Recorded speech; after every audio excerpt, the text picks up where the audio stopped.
você consome TikTok, principalmente conteúdo de true crime, você provavelmente já se deparou com o rosto dessa garota. Isabela Guzmán teve seu vídeo na corte viralizado no TikTok. Isso fez ela se tornar uma sensação da internet, principalmente pelas caras que ela faz durante esse julgamento. Só que tudo isso foi pelo pior motivo possível. Bem-vindos a mais um vídeo no canal. Se você gosta de conteúdo assustador, bizarro e misterioso, você tá no lugar certo. Toda semana tem pelo menos 2 vídeos longos, todo dia tem vídeo curto, então tem muito conteúdo pra vocês. Já deixa seu like, se inscreve no canal, compartilha com pessoas que vocês sabem que gostam desse tipo de conteúdo também. Não se esqueçam que as fontes e os créditos estão sempre na descrição do vídeo.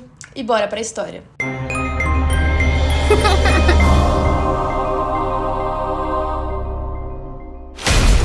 Isabela tinha problemas de comportamento desde quando ela era criança. Apesar disso, ela era descrita pelas pessoas próximas como uma garota doce e de coração bom. A mãe dela se chamava Yoon-mi Roy e o pai dela se chamava Robert. Os dois eram casados, mas eles se divorciaram quando ela ainda era criança. Não se sabe exatamente os motivos dos dois terem se divorciado, a não ser problemas no relacionamento, que é bem óbvio. Mas logo depois que eles se divorciaram, a mãe dela começou a se relacionar com um outro cara chamado Ryan e ele passou a morar junto com as duas. A gente não tem muitas informações sobre a infância e a adolescência da Isabela, mas muitos dizem que o comportamento dela começou a ficar cada vez pior, principalmente com esse novo homem morando na casa junto com elas. Aparentemente, ela nunca aceitou muito bem o divórcio dos pais. O comportamento dela em casa foi se intensificando e ficando tão ruim que quando ela tinha 7 anos de idade, a mãe dela mandou ela para ir morar com o pai por um tempo. Mas isso também não durou muito. Depois de alguns meses morando com o pai dela mandou ela de volta pra morar com a mãe. Então parecia muito que ela não estava se ajustando em nenhuma das duas famílias. E também parecia que os pais não tinham muita paciência pra lidar com ela. Outra coisa que deixava a Isabela bem incomodada é que os pais dela eram artistas. Eles tinham um estúdio e eles trabalhavam juntos nesse estúdio. Quando os dois se divorciaram, eles não tinham dinheiro suficiente pra cada um trabalhar em um estúdio próprio. Então os dois continuaram trabalhando juntos, mesmo separados no relacionamento. Até porque quando eles terminaram, não ficou uma situação chata. Eles tinham um relacionamento bom o suficiente pra permitir com que eles trabalhassem juntos, pelo menos. A Isabela, muitas vezes, quando ela saía da escola, tinha que ficar no estúdio junto com os pais até eles terminarem o trabalho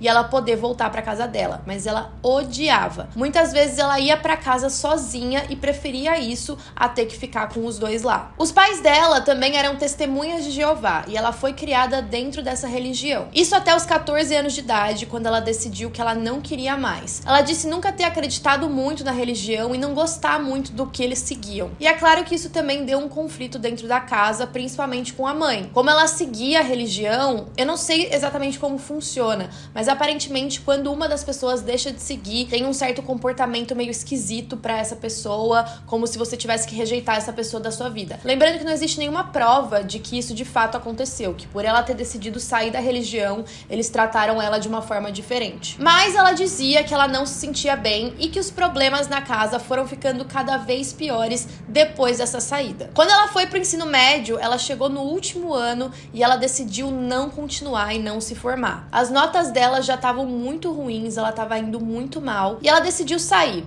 Ela já estava muito frustrada também com o emprego dos pais, que eram artistas, porque eles não ganhavam bem o suficiente para dar para ela as coisas que ela queria. Por exemplo, ela via as colegas dela com iPhones novos e outras coisas que ela queria ter, mas ela sabia que os pais dela não tinham condições de dar pra ela. E isso fazia com que ela tivesse ainda mais raiva deles. É claro que eles ficaram bem infelizes também quando a Isabela decidiu que ela não ia completar o ensino médio. Isso porque eles tinham investido na educação dela até aquele momento e ela decidiu simplesmente abandonar a escola. E não é nem que ela tinha alternativa. As notas dela estavam tão ruins que ela ia acabar repetindo de ano de qualquer jeito. A Isabela também sofria de depressão severa. Quando ela tinha 16 anos, os pais conseguiram juntar um dinheiro para emprestar o carro para ela. Eles tinham o próprio carro e tinham um carro a mais que acabou ficando com a Isabela. E como ela odiava os pais, odiava a casa dela, odiava basicamente a vida dela, ela só ficava fora de casa. Ela ia para casa basicamente para discutir com eles. E era um terror quando ela estava em casa com a mãe. O Ryan, o padrasto dela, até tentava apaziguar a situação, mas ele não tinha muito o que fazer, principalmente porque a Isabela também não gostava dele. Como ela ficava muito tempo fora, muitas vezes ela dormia na casa das amigas, ela quase não ia pra casa. casa. E ela também começou a arrumar vários namorados. Cada hora ela tava com um cara diferente. E aí nessa, quando ela dormia em casa, muitas vezes alguns garotos iam pra casa dela também e dormiam no quarto com ela.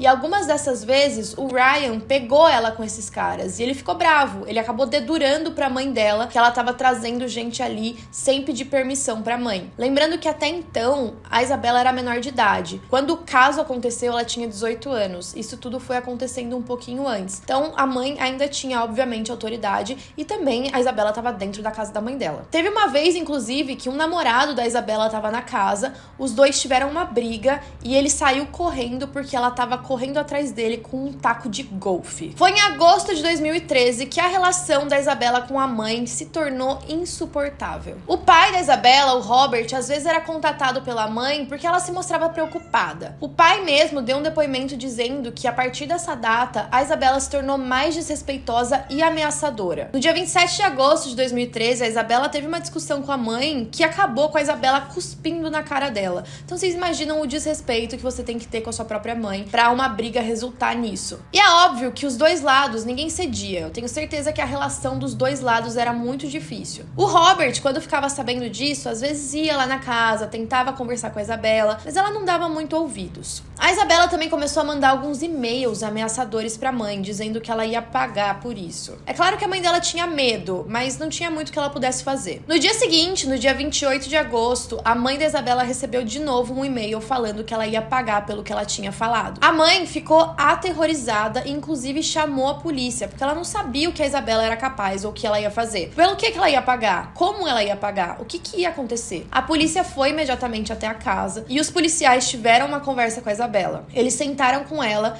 e falaram que a mãe tinha o direito de mandar ela embora pra casa legalmente. Então, ou a Isabela mudava o comportamento, ou ela ia ter que se virar sozinha. Até porque ela tava morando com a mãe dela, tava sob a autoridade da mãe e tinha que respeitar ela. E pra mim, já é ameaçador o suficiente que a polícia fale essas coisas pra você. Depois da conversa com a polícia, a mãe também ligou de novo pro Robert, o pai da Isabela, que foi até a casa pra conversar com ela de novo. Ele disse que os dois sentaram no quintal, ficaram olhando pras árvores, pros animais que estavam passando ali no quintal, os pássaros, e ele disse que eles tiveram uma conversa bem franca e bem calma. Nessa conversa, depois de jogar um pouquinho de papo fora, ele começou a falar com ela sobre como os filhos têm que respeitar os pais. Ele falou sobre respeito, sobre maturidade, ele falou de uma forma bem calma, tentando educar ela mesmo. Ele inclusive comentou que a Isabela já tinha 18 anos, então ela só precisava aguentar mais um pouquinho, que depois ela podia sair de casa e viver a própria vida e ficar longe da mãe. Ela não precisava aguentar tanto tempo mais se ela não quisesse. E a Isabela, nessa conversa, concordou com tudo que ele disse. Ela parecia estar bem calma e parecia estar, de fato, escutando ele. Tanto que ele foi embora naquele dia e ele sentiu que as coisas iam melhorar, que ia ficar tudo bem, que finalmente parecia que a filha estava escutando ele. E que talvez ela tivesse até amadurecendo. Mas é claro que as coisas estavam prestes a piorar. Naquele dia à noite, a mãe da Isabela chegou em casa do trabalho por volta das 9h30. As duas estavam brigadas e aí quando a mãe chegou em casa, ela avisou o Ryan que ela ia subir pra tomar um banho e que daqui a pouco ela ia lá pro quarto junto com ele. O Ryan ficou bem tranquilo, concordou.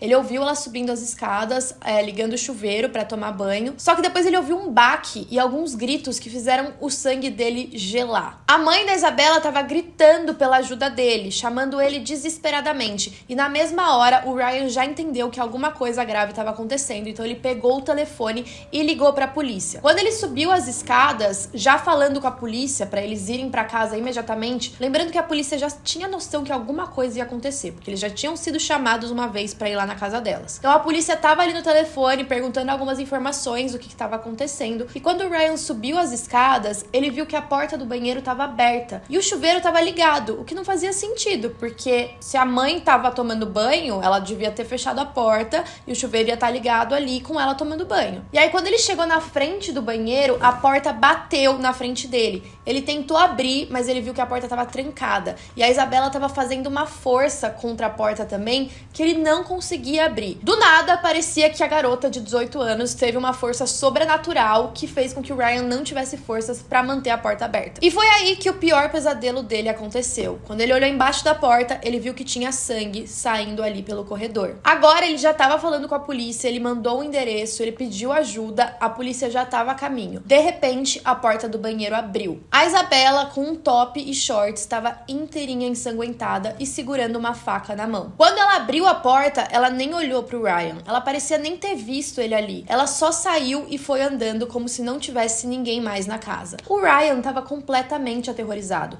Nessa hora, ele não pensou em ir atrás da Isabela. Ele queria ver o que tinha acontecido com a mulher dele. Quando ele olhou pro chão, ele teve uma visão terrível. Ele viu a mulher dele toda ensanguentada, cheia de facadas no rosto e no pescoço, e do lado dela tinha um taco de beisebol. Ele ouviu ela falando uma última palavra, que era Jeová. Ele tentou ressuscitar ela, mas infelizmente ela acabou falecendo. Os policiais chegaram na cena do crime 11 minutos depois. Eles foram muito rápidos, mas infelizmente não tinha dado tempo de levar a mulher dele pro hospital nem nada. Ela já foi levada sem vida. Quando a autópsia foi feita, os policiais descobriram que a mãe da Isabela tinha sido esfaqueada 79 vezes. A grande maioria das facadas foi na região do rosto e do pescoço, mas também no torso. E além das facadas, ela também tinha sido espancada com um taco de beisebol. Eu não sei onde eu li, e eu não sei se eu inventei essa informação, pode ser que sim, mas eu acho que é verdade.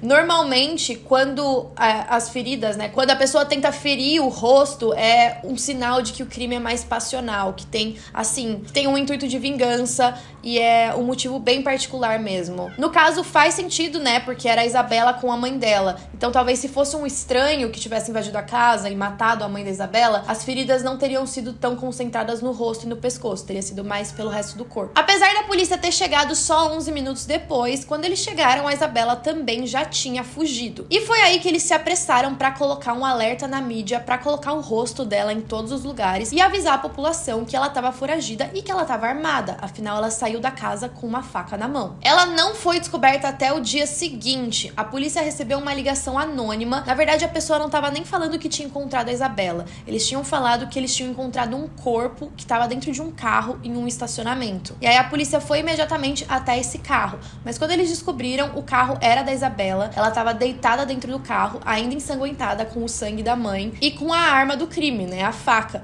Então, provavelmente, quem passou ali no estacionamento e viu ela dentro do carro, achou que ela estava morta, porque ela estava cheia de sangue, enfim. E foi aí que ela foi levada presa. É óbvio que não tinha dúvida de quem tinha sido culpado pelo crime, principalmente com o testemunho do Ryan. Ela ficou presa por cerca de uma semana antes da audiência, que aconteceu no dia 5 de setembro de 2013. Ela teve que ser praticamente arrastada para fora da cela para ir para essa audiência. E foi por conta dessa audiência que os vídeos dela viralizaram. Quando a Isabela chegou na corte, ela tava com uma expressão meio inocente. Não parecia que ela tinha feito nada. Fazia só uma semana que ela tinha matado a própria mãe e ela não parecia ter sentimento nenhum. Ela também começou a olhar para a câmera e fazer uns gestos estranhos. Ela parecia estar zombando em um momento e depois ela vai e aponta para os dois olhos. Ninguém sabe exatamente por que ela fez esses gestos ou o que ela estava pensando na hora. Mas com esses vídeos que viralizaram, muitas pessoas começaram a questionar se ela realmente era culpada ou não, e muitos falaram da aparência dela, porque ela era muito bonita. Então muita gente postava vídeo falando: tá, você vai me dizer que essa garota de 18 anos, bonita do jeito que ela é, cometeu um crime tão brutal a ponto de esfaquear a mãe 79 vezes? O que é um absurdo, porque as pessoas estão julgando exclusivamente por conta da aparência,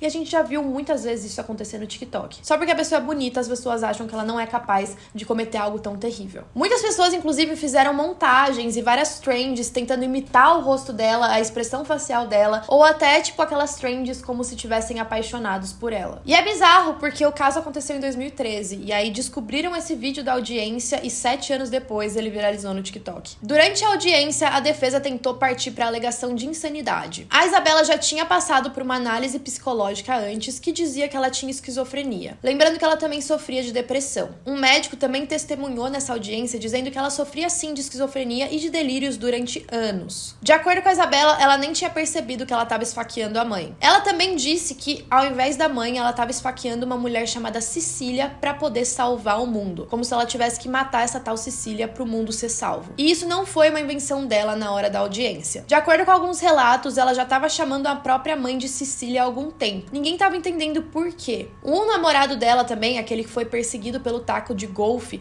testemunhou que a Isabela estava falando que tinha um amigo chamado Sam. Ela dizia que esse amigo Sam tinha ciúmes do namorado dela. E o namorado dela não estava entendendo quem ele era. Ele, inclusive, chegou a comentar que achava que o Sam nem existia. Então, de acordo com a Isabela, ela tinha essa Cecília na cabeça, que no caso era a mãe dela, e as vozes diziam que ela precisava matar essa mulher para o mundo ser salvo. O juiz aceitou a declaração de inocência por motivo de insanidade da Isabela. O promotor do caso também disse o seguinte: punimos as pessoas que tomam decisões erradas quando elas sabiam melhor e poderiam ter feito algo diferente. E neste caso em particular estou convencida de que essa mulher não sabia distinguir o certo do errado e não poderia ter agido de forma diferente, dadas as significativas esquizofrenias e delírios paranoicos, alucinações visuais e audíveis pelas quais ela estava passando. Então assim, se a própria promotora do caso, que tem o objetivo de acusar o réu, parecia convencida de que ela estava sim, de fato, sofrendo de esquizofrenia e de alucinações, quem somos nós para julgar? Aparentemente, esses episódios já estavam acontecendo há algum tempo e a Isabela não estava recebendo tratamento médico específico para isso. É claro que as coisas escalaram para o pior resultado possível. A Isabela foi enviada para o Instituto de Saúde Mental do Colorado, em Pueblo. E normalmente essas sentenças de internação em hospitais psiquiátricos não têm um tempo determinado. Ela basicamente vai ter que ficar lá até ela não ser um perigo para ela mesma e nem para a sociedade. A Isabela logo criou uma base de fãs online depois da repercussão dos vídeos dela. Muitas pessoas comentaram coisas doentias, falando que ela era bonita e com certeza ela tinha motivos suficientes para matar a própria mãe. Hoje ela tem inclusive páginas de fãs tanto no Facebook quanto no Instagram. E é muito bizarro como a gente vê essas coisas acontecendo. Vários criminosos que viralizam na internet e ganham mais seguidores do que as próprias vítimas e ficam famosos e conseguem ganhar dinheiro por ter cometido um crime. Enquanto isso, a Isabela continua na instituição de saúde mental, ela tá tomando remédios e fazendo terapias específicas para o estado de saúde dela. Em novembro de 2020, ela pediu a libertação para o tribunal, alegando que ela já estava curada e que ela não precisava mais de tratamento. Eu não consegui achar informações se ela de fato saiu, eu acredito que não. Ela também sentiu a necessidade de fazer um depoimento por vídeo, falando o lado dela da história. Nesse depoimento, ela diz que ela foi abusada por anos e anos pela própria família. De novo, a gente não tem registro nenhum de que ela de fato tenha sido abusada. Se ela foi, realmente a gente não sabe. Ela de novo mencionou que os pais dela são testemunhas de Jeová, que ela deixou a religião quando ela tinha 14 anos e que o abuso na casa piorou depois que ela parou de seguir essa religião. Em junho de 2021, ela recebeu autorização para deixar o hospital para fazer sessões de terapia. Ela também disse sobre os eventos que aconteceram no dia 28 de agosto de 2013 que se eu pudesse mudar ou se eu pudesse voltar atrás, eu faria. Então, ao que tudo indica, ela tá melhorando sim, ela tá tomando a medicação certa agora pra doença dela. Ela mostra estar arrependida pelo que ela fez, mas é claro que nada vai apagar esses acontecimentos. Bom, esse foi o caso de hoje. Comentem aí o que vocês acharam, se vocês acham que ela de fato estava sofrendo em casa, ou enfim, qualquer opinião que vocês tenham sobre o caso. E até a próxima.